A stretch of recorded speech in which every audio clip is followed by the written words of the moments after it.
L'Afrique, avec ses réserves d'or, de diamants, d'uranium et j'en passe, est certainement le continent le plus riche de la planète. Et pourtant, la moitié des gens les plus défavorisés du monde vivent en Afrique subsaharienne. Alors ça va pas vous plaire, hein. Mais la France n'y est pas pour rien. Stop! Il y a des sujets dont on peut parler, et d'autres, il vaut mieux pas. Ah bon? Comme lequel? Par exemple, le conflit. La barbe! La France est un des pays les plus riches du monde alors qu'elle n'a quasiment aucune ressource sur ses terres. Pourtant, la plupart de nos entreprises comme Areva ou Total vendent de l'énergie. Alors je vous le dis tout de go. C'est un putain de hold-up!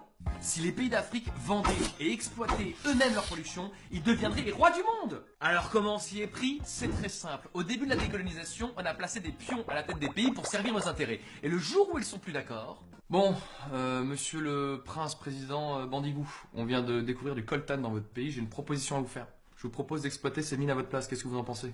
Mon pays est un pays libre, qui s'est affranchi de tous ses anciens colonisateurs. Je vous propose un contrat sur 100 ans, non renégociable, mais en échange, une belle valise de billets. Ces richesses appartiennent à mon peuple. Il revient à nous seuls d'exploiter ces mines et d'en faire nous développer à la hauteur de nos richesses. Le Caponeria est mon pays et je le gère comme je veux. Attendez, monsieur Tombouctou, si vous êtes ici, c'est grâce à nous. Vous seriez pas le premier dictateur qu'on renverse. On est d'accord avec ça ou pas? Vous voulez vous retrouver dans Paris avant des petites tours Eiffel à la...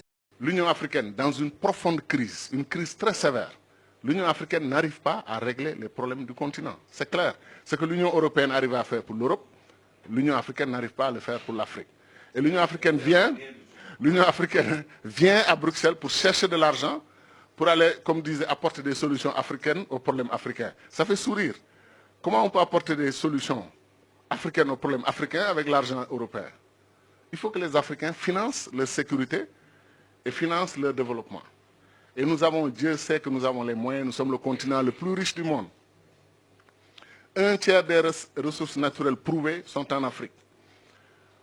L'Afrique va être le continent le plus peuplé et la bonne nouvelle c'est que c'est peuplé de jeunes.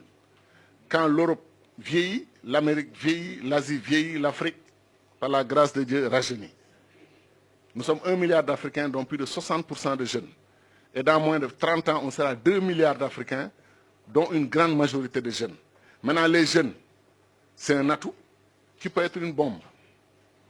Si nous nous débrouillons pour avoir la même Afrique, désunie, hyper balkanisée, avec 50 et quelques États, une Afrique pauvre dans un continent le plus riche du monde, ces jeunes-là vont devenir un problème au lieu d'être un atout.